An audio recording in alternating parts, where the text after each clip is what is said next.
ADA 247 north east join কৰিব বিচাৰিছে কিন্তু ভাবি পোৱা নাই যে কোনটো বেচ লওঁ আহক আজি মই আপোনালোকক এটা বেচৰ নাম কম যেটো one stop solution for all exam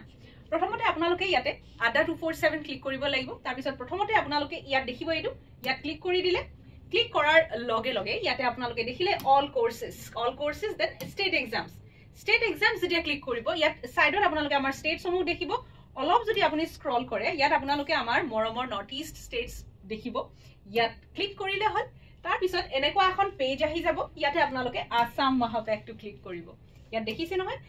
ইয়াত আপোনালোকে যদি ADRE DME enforcement police railway SSC banking TET BEd etcetera পৰীক্ষাৰ বাবে যদি প্ৰিপেয়াৰ কৰি আছে তেনেহলে one stop solution for all exams এতিয়া বৰ্তমান অফাৰত আছে প্ৰাইজেস বোৰ ড্ৰপ হৈছে উইথ ডাবল ভ্যালিডিটি আকৌ যদি কোড ইউজ কৰে Y865 ম্যাক্সিমাম ডিসকাউন্ট পাই যাব জয়েন নাও